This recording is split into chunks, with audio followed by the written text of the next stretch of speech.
Salut, ici Maps! Aujourd'hui, je vous fais une vidéo à propos d'un livre de la maison d'édition Luzerne Rousse.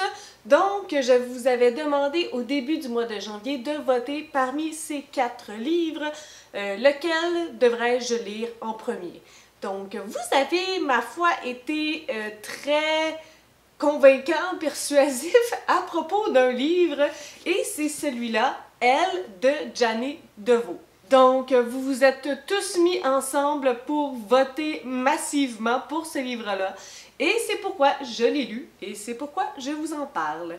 Merci beaucoup à Luzerne Rousse pour le service de presse, c'est très apprécié. Donc, Elle, de quoi ça parle? En fait, nous allons suivre en alternance 2 personnages, Cassandre et James. Ces 2 personnages-là ont vécu chacun une tragédie dans leur vie, un drame. Pour ce qui est de Cassandre, sa meilleure amie Alina s'est suicidée. Et pour ce qui est de James, il a eu un accident de voiture avec sa copine Olivia, sa copine de plusieurs années, et elle est décédée suite aux complications de l'accident.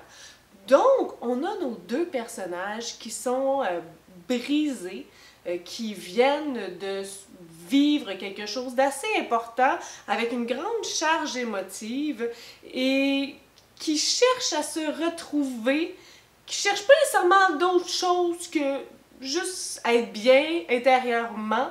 Ils le font de manière différente, mais lorsqu'ils vont se rencontrer, il y a quelque chose qui va se passer. Donc, voici la prémisse de ce livre, qui, peut-être que vous l'avez compris, est une romance. Dès le départ, je vous dirais que j'ai été happée par le premier chapitre. Le premier chapitre, c'est l'accident de James et Olivia. Et je lisais le premier chapitre et je savais que c'était inévitable, mais j'avais tellement pas le goût que ça arrive. C'était comme vraiment un sentiment particulier. Le premier chapitre m'a eu dès le départ.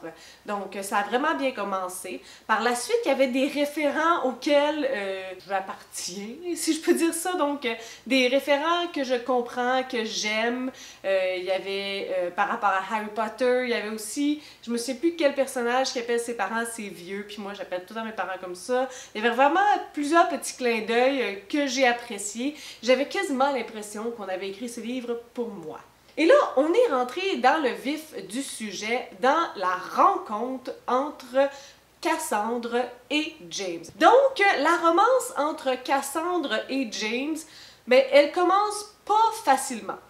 Parce que, vous l'avez compris, ce sont 2 personnages brisés, donc leurs actions et leurs mots ne sont pas nécessairement le fond de leur pensée. Donc, ils sont pas nécessairement honnêtes dans leurs interactions avec l'autre, et pour plusieurs raisons, aussi parce qu'ils viennent tous 2 d'être blessés, donc ils essaient de se faire un bouclier, une coquille pour interagir avec l'autre, ce qui ne donne pas nécessairement le résultat escompté. Si je peux faire un parallèle un peu avec cette romance, pour moi, elle m'a fait penser à Dimily, Did I Mention I Love You, une romance que j'ai lue récemment. Il n'y a pas l'aspect de demi-frère, demi-sœur.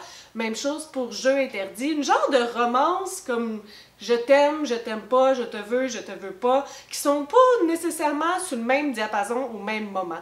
Tu sais, il y en a un qui se commet, l'autre qui a peur, puis là, finalement, tu sais, ça crée des bousculades dans leur tête, ça crée quelque chose entre eux 2, puis là, tout d'un coup, ils sont malheureux parce qu'ils sont plus ensemble. Il y a comme ce déchirement d'amour tout au long du livre. Ça m'a beaucoup fait penser aussi à The Air He Breathes de Brittany C. Cherry. Je voudrais que la seule différence pour moi entre ces 2 livres-là, c'est que The Air He Breathes, c'est plus vieux, donc c'est comme des adultes plus accomplis, je peux dire ça comme ça, tandis que ça, je dirais que c'est un peu plus jeune, mais c'est marqué 13 ans et plus. Mais moi, je suis peut-être prude, là, mais moi, j'aurais mis 16. Mais, tu sais, je suis peut-être bien prude. Si vous avez entre 13 et 16 ans, sachez qu'il y a quand même des petits passages sexuels entre les 2. C'est pas très explicite. Donc, où je m'en allais avec mes skis. Oui, donc c'est ça. Ce qui est difficile pour moi, c'est que j'ai beaucoup de difficultés à comprendre ces romances en dents de scie. Et là, ça enlève rien au livre, mea culpa, mille excuses. Je n'ai jamais vécu une romance en dents de scie, qu'on s'aime, qu'on se déteste, qu'on n'est pas capable de se dire la vérité. Donc j'ai vraiment de la difficulté à comprendre, puis c'est le genre de romance dans laquelle que j'embarque pas. Pour moi, ça l'a pas fait, je me suis pas attachée à eux. Particulièrement Cassandre, je trouve qu'au départ ça allait bien. J'aimais qui elle était, peu importe, j'aimais comment elle a géré tout ça, la mort d'Alina, puis lorsqu'elle est partie vers Londres. Ça faisait un peu cliché dans le sens que, tu sais, la jeune fille naïve qui a jamais rien vécu, puis on met beaucoup l'accent là-dessus. Donc ça m'a un peu dérangée parce que je trouve que c'est souvent un pattern des romances. Pourquoi la fille est obligée d'être, tu sais, comme hyper vierge dans ses expériences et dans sa vie? J'ai été surprise par, je vous dirais, aux 3/4 du livre, il y a comme un élément assez surprenant qui arrive à James. Puis ça a remis aussi plein de choses en place, puis ça a apporté aussi une nouvelle dimension, donc ça redonnait un petit peu de pep à ma lecture. Puis ça a fait évoluer aussi leur relation entre les deux personnages. On dirait que je comprenais vraiment beaucoup James dans cette histoire-là de A à Z, mais vraiment que j'avais de la misère à comprendre Cassandre pour mille et une raisons. Donc au final, j'ai apprécié ma lecture. Je vous dirais que pour un public qui aime ces relations, qui s'aiment, se détestent, ça va être encore un plus grand coup de cœur pour vous. Et ça m'a donné envie de voyager.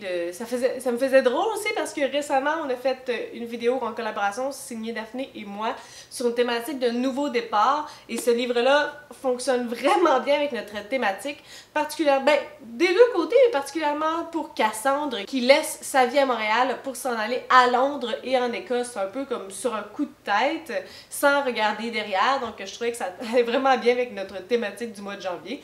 Donc écoutez, si vous voulez lire un livre en lien avec cette thématique, eh bien ce livre-là pourrait être pour vous. Sur ce, si vous avez des suggestions, des critiques, des commentaires, n'hésitez pas à le faire en dessous de ma vidéo. Si vous avez lu ce livre-là, n'hésitez pas à me le dire. Qu'est-ce que vous en avez pensé? Est-ce que vous êtes plus le team qui en a braillé toutes les larmes de sa vie, ou vous êtes plus comme Marie-Pierre, cœur de pierre? Sur ce, si vous avez des suggestions, des critiques, des commentaires, n'hésitez pas à le faire en dessous de ma vidéo. Je publie des vidéos à tous les 3 jours. Si vous aimez cette vidéo, n'hésitez pas à mettre un petit pouce ou à vous inscrire à ma chaîne. Et sur ce, je vous souhaite de bonnes lectures.